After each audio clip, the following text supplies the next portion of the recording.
What's up, car cruiser family? Let's get started. It is 1971, the year everything changed. 10 legendary muscle cars rolled off the production lines, but they were also writing their own obituaries. Let's dive into the iron that marked the beginning of the end of America's greatest automotive era.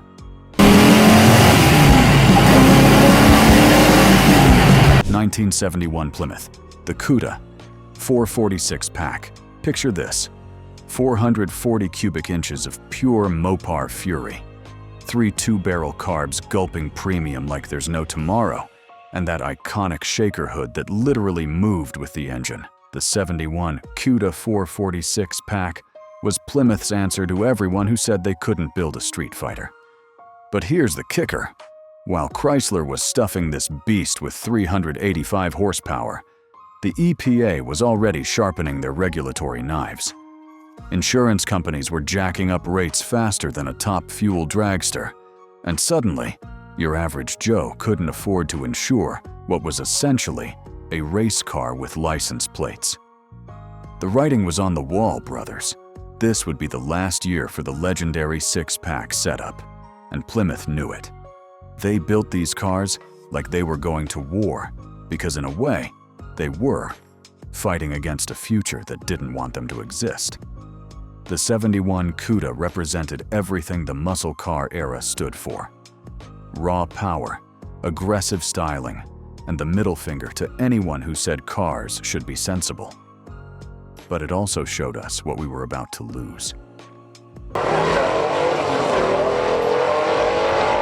1971 Chevrolet Chevelle S454 LS6.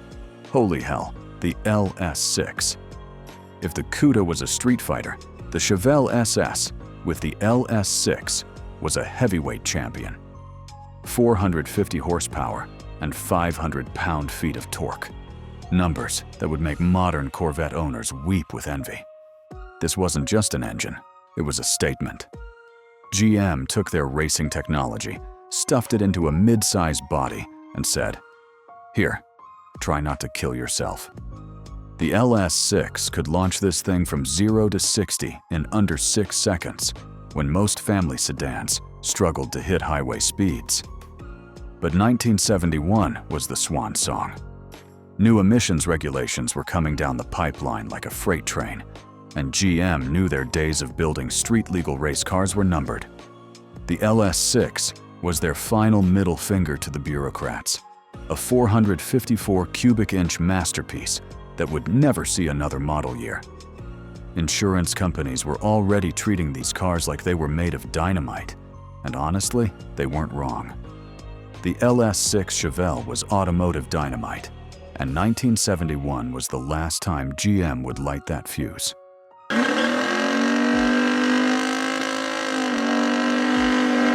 1971 Dodge Challenger RT 446 pack. Dodge showed up fashionably late to the pony car party, but damn if they didn't bring the best bottle of whiskey. The 71 Challenger RT with the 446 pack was everything a muscle car should be. Long hood, short deck, and enough attitude to start fights in parking lots. The 446 pack wasn't just about the 385 horsepower, though that helped. It was about the sound, the fury, the way it made grown men act like teenagers again. 3 Holley two-barrels working in harmony, creating a symphony that would make Beethoven trade his piano for a wrench. But Dodge was fighting a losing battle. Sales were already dropping, and the Challenger came to market just as the party was ending. The 71 model year would be the peak. After this, it was all downhill, as emissions controls and insurance costs killed the dream. The Challenger represented the last gasp of the bigger is better mentality that built America's highways and won World War II. After 71, everything would be about compromise. 1971 Ford Mustang Boss 351. Ford's answer to the horsepower wars wasn't subtle. It was the Boss 351, and it meant business. While other manufacturers were stuffing big blocks into everything with wheels, Ford took a different approach. Build a small block that could run with the big dogs. The 351 Cleveland and Boss trim was a masterpiece of engineering. Solid lifter cam, 4-barrel carb, and heads that flowed air like they were designed in a wind tunnel. 330 horsepower might not sound like much compared to the LS6, but this thing could rev to the moon and back. Here's what made the Boss special. It wasn't just about straight-line speed. This was a car that could handle corners, stop when you needed it to, and still smoke the tires at will. Ford built it for the guy who wanted to carve up mountain roads, not just terrorize the local drag strip. But 1971 was it for the Boss. Ford was already shifting focus to smaller, more efficient engines. The writing was on the wall, and the Boss 351 was Ford's final love letter to the era when horsepower was king. 1971, Pontiac GTO Judge. The Judge, because nothing says muscle car like naming your ride after a comedy sketch. But don't let the humor fool you. The 71 GTO Judge was serious business. This was Pontiac's last hurrah before the bean counters took over and ruined everything. The 455 HO under the hood was Pontiac's biggest, baddest engine, pumping out 335 horsepower and enough torque to twist the frame. But it wasn't just about the numbers, it was about the attitude. The Judge came with graphics that screamed, "Look at me!" Colors that could be seen from space, and an exhaust note that announced your arrival 3 blocks away. Pontiac knew the party was ending. Insurance companies were already treating GTO owners like they were public enemies, and new regulations were making it impossible to build cars like this.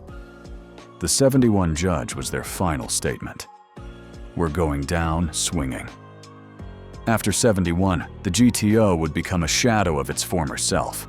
The Judge represented the last time Pontiac could build a car without asking permission from Washington. 1971, Oldsmobile 442 W30. Oldsmobile, your dad's car company, building some of the nastiest street machines ever to wear chrome bumpers. The 71 442 W30 was proof that the gentleman's division could throw down with the best of them. The W30 package wasn't just about the 455 cubic inch engine, though 370 horsepower was nothing to sneeze at. It was about the details: cold air induction, aluminum intake manifold, and a cam profile that made this thing sound like it was perpetually angry. The W30 was Oldsmobile's way of saying, we might be sophisticated, but we're not soft. But sophistication was exactly what was killing the muscle car. Buyers were starting to care about fuel economy, emissions, and insurance costs. The W30 was a dinosaur, and everyone knew it, including Oldsmobile. The 71 W30 represented the end of an era when car companies could build whatever they wanted. Consequences be damned.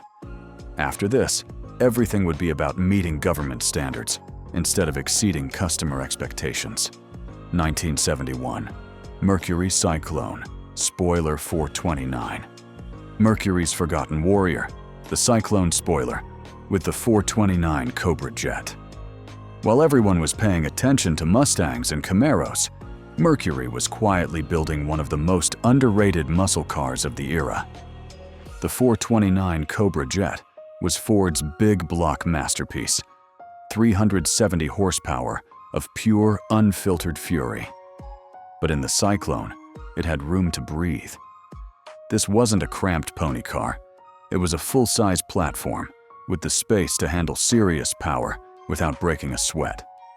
The spoiler package added the visual drama, rear wing, front air dam, and graphics that left no doubt about this car's intentions. But Mercury was already the forgotten middle child of the Ford family, and muscle cars were becoming a tough sell. The 71 Cyclone would be one of the last true Mercury muscle cars. After this, Mercury would focus on luxury and leave the performance to Ford and Lincoln. The spoiler represented the end of Mercury's brief but glorious muscle car moment. 1971. Buick GSX. Stage 1. Buick building muscle cars? Hell yes, they were. And the GSX Stage 1 was proof that even the luxury brands could get their hands dirty. The 455 Stage 1 engine was a torque monster, 360 horsepower and 510 pound-feet of twist that could launch this thing like a rocket ship. The GSX wasn't subtle. Available in Apollo white or Saturn yellow with bold racing stripes, this was Buick's way of saying, we're not just for golf course parking lots anymore. The Stage 1 package included a hotter cam, better heads, and tuning that made this engine one of the strongest performers of the era. But Buick was fighting an uphill battle.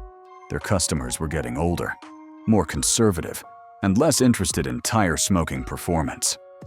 The GSX was a brilliant car that came to market just as the world was changing. The 71 GSX would be the peak of Buick's muscle car efforts.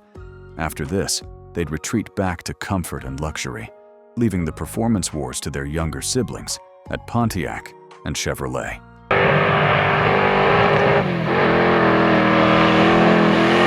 (1971) AMC Javelin AMX 401. Don't sleep on AMC. The little company that could was building some serious hardware. The 71 Javelin AMX with the 401 V8 was proof that you didn't need to be GM or Ford to build a legitimate muscle car.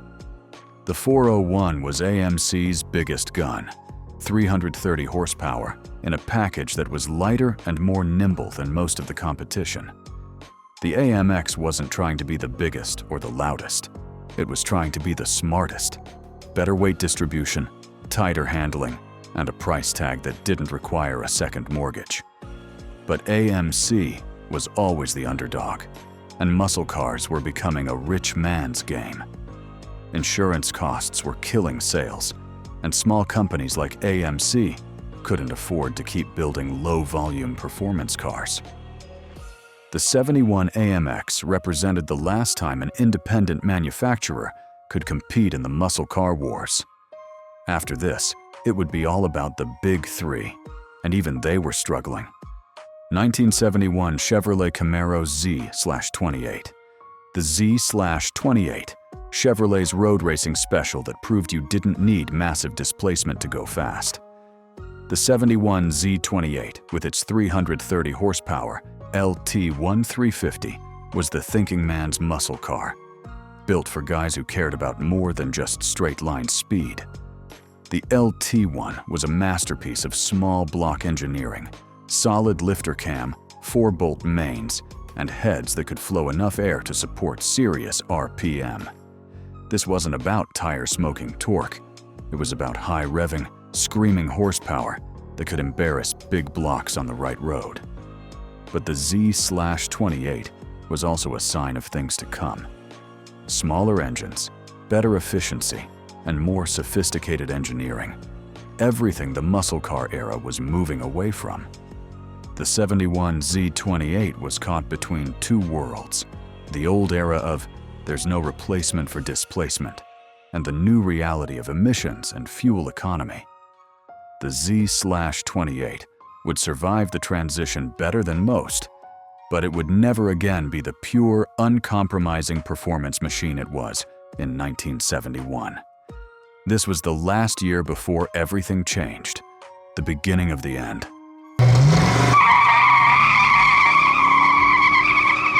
So there you have it, Car Cruiser family, the 10 cars that represented both the peak and the end of America's greatest automotive era. Each one was a masterpiece in its own right, but they were also dinosaurs, built for a world that was rapidly disappearing. 1971 was the last year before emissions controls really bit hard, before insurance companies made muscle cars unaffordable for average Americans, and before fuel crises made big engines seem irresponsible. These cars were the final flowering of an era when American car companies built whatever they wanted, and customers bought it because it was awesome. The muscle car era didn't end with a whimper, it ended with a roar. These 10 cars were that roar, the final battle cry of an industry that was about to be changed forever. They marked the beginning of the end, But what an end it was. Remember these cars, guys. Remember what we had, what we lost, and why it mattered.